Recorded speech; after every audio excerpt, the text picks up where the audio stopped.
নমস্কার, আপনারা দেখছেন ভারত টিভি বেঙ্গলি। আর আমি সুরজিৎ। এই মুহূর্তে আছি বাগবাজারে।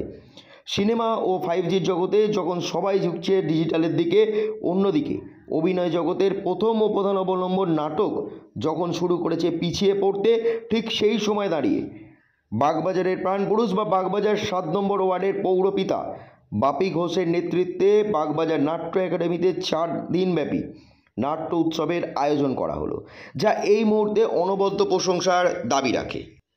কলকাতা কর্পোরেশন 7 নম্বর ওয়ার্ডের পৌরপিতা বাপি ঘোষ সারা বছরই নানান রকম কাজ ও সেবামূলক অনুষ্ঠানের জন্যে সবার নজর কেড়েছেন।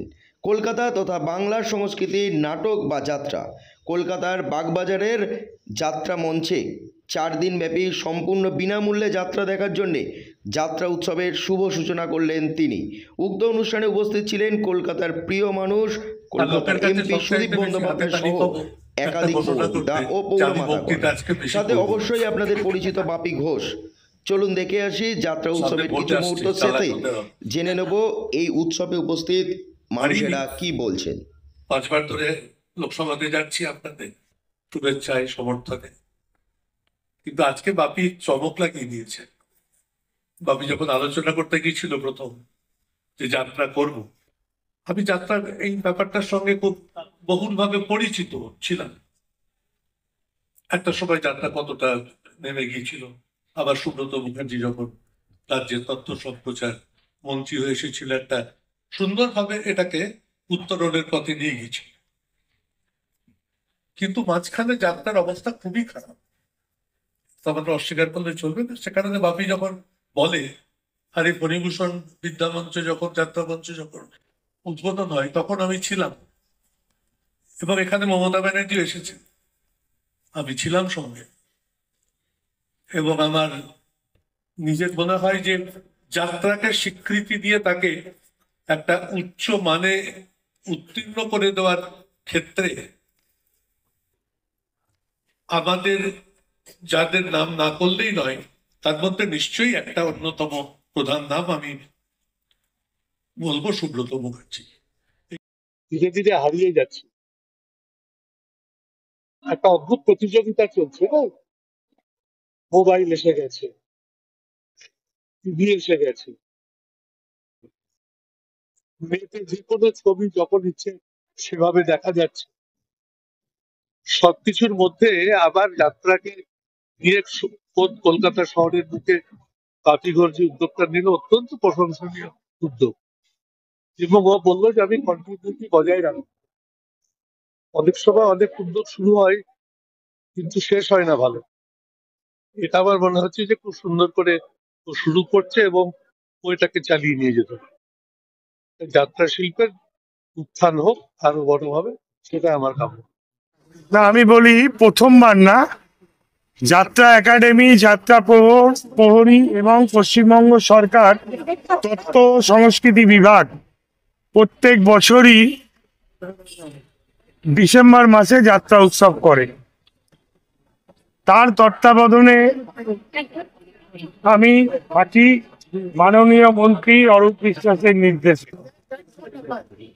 দীর্ঘ প্রায় 7 বছর ধরে আমি যাত্রা জগতের সাথে যুক্ত।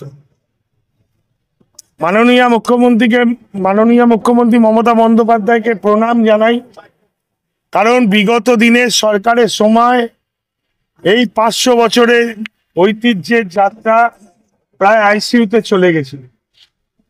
সেখান থেকে জেনারেল বেড হয়ে যাত্রা এখন বিশ্বের দরবারে আগামী দিনে কড়া নাড়বে। এটা সম্পূর্ণ কৃতিত্ব হচ্ছে বাংলার মানবিক মুখ্যমন্ত্রী, মাননীয়া মুখ্যমন্ত্রী মমতা বন্দ্যোপাধ্যায়। তার সৈনিক হিসেবে যাত্রাপ্রেমী মানুষের জন্য আজকে 4 দিন ব্যাপী যাত্রা অনুষ্ঠান। আমার ইচ্ছা ছিল একদিন যাত্রা উৎসব করে 7 নম্বর ওয়ার্ডের যাত্রাপ্রেমী মানুষদের যাত্রা দেখাবো, কিন্তু প্রিয় সাংসদ সুদীপ বন্দ্যোপাধ্যায় তিনি নির্দেশ দিলেন যে বাপি ওটা একদিন করলে হবে না, 4 দিন যাত্রা তোমাকে দেখাতে হবে। মাথা পেতে আমি দাদার নির্দেশ পালন করি এবং 9টি যাত্রার পালা নিয়ে আমি সাংসদ সুদীপ বন্দ্যোপাধ্যায়ের সাথে দেখা করি। তিনি নিজের হাতে এই চারটি পালা বেছে দেন। তারপর আমরা এই 4টি পালা 23, 24, 25, 26 4 দিনে করবার জন্য হল বুক করি এবং সম্পূর্ণ বিনা খরচে আমরা এই টিকিট বন্টন করি আমার ওয়ার্ডে, এবং 100 টিকিট যাত্রাপ্রেমী মানুষদের জন্য, যে কোনো ওয়ার্ড, সারা কলকাতা হোক, বাগনান হোক, ফুলবাগান হোক, আমতা হোক, যেখান থেকেই আসুক না, 100 টিকিট তাদের জন্য রাখা হয়েছিল। একটা কথা আপনাদের মারফত স্মরণ করাতে চাই, যাত্রা দেখুন, যাত্রা কিন্তু ঠাকুর রামকৃষ্ণ বলেছিলেন যে থিয়েটারে লোকশিক্ষা হয়, লোকশিক্ষার জন্য যাত্রা কিন্তু মানুষের মধ্যে ঢুকে যায়। যাত্রার যে কথাবার্তা আপনি দেখবেন প্রম্পট হয় না, যাত্রা কিন্তু যাত্রা শিল্পীরা মুখস্থ বলে, এবং গ্রামে গঞ্জে তারা যেভাবে তাদের অভিনয় তুলে ধরে, কলকাতার মানুষও কিন্তু যাত্রা প্রেমী আছে আমি বিশ্বাস করি। কারণ আমি যখন ছোট ছিলাম, রবীন্দ্র সরণির রবীন্দ্রকানন মাঠে যাত্রা উৎসব হতো, যার কথা না বললে না। প্রয়াত পশ্চিমবঙ্গ সরকারের মাননীয় মন্ত্রী শ্রী সুব্রত মুখোপাধ্যায়ের নেতৃত্বে তখন যাত্রা হতো। আমি অনেক ভাগ্যবান, এই হেরিটেজ ওয়ার্ডের দায়িত্বে আছি এবং এই 500 বছর প্রাচীনতম যে যাত্রা, সেই যাত্রার আমি দায়িত্বে আছি। আমি শুধু এইটুকু বলবো, আপনারা টিভি দেখুন, ইউটিউব দেখুন, ফেসবুক দেখুন, ইন্টারনেট ঘাঁটুন, যা খুশি করুন, কিন্তু দয়া করে মাঝে মাঝে একটু যাত্রা দেখুন। আপনার মন ভালো থাকবে, আপনি মনকে আনন্দ দিতে পারবেন এবং যাত্রা জগৎও বাঁচবে। দাদা, এর পাশাপাশি আরেকটা প্রশ্ন, সম্প্রতি তুমি এই যাত্রা একাডেমির উপদেষ্টা মন্ডলীর সদস্য হয়ে থাকো, এই বিষয়ে তোমার? দেখুন, প্রত্যেকেরই কোনো ডেজিগনেশন পেলে ভালো লাগে, ঠিক আছে। আর সব থেকে বড় কথা হচ্ছে, আমি শুধু যাত্রা একাডেমি না, আমি পশ্চিমবঙ্গ সরকারের backward class welfare department member of backward class welfare department, যেখানে 9 জন এমএলএ আছেন, আমি আছি পৌর প্রতিনিধি, আমাদের চেয়ারম্যান আছেন। আমি মনে করি আমি অনেক ভাগ্যবান, মাননীয় মুখ্যমন্ত্রী মমতা বন্দ্যোপাধ্যায় এবং মেয়র ফিরহাদ হাকিম আমাকে এই জায়গাটা তৈরি করে দিয়েছেন।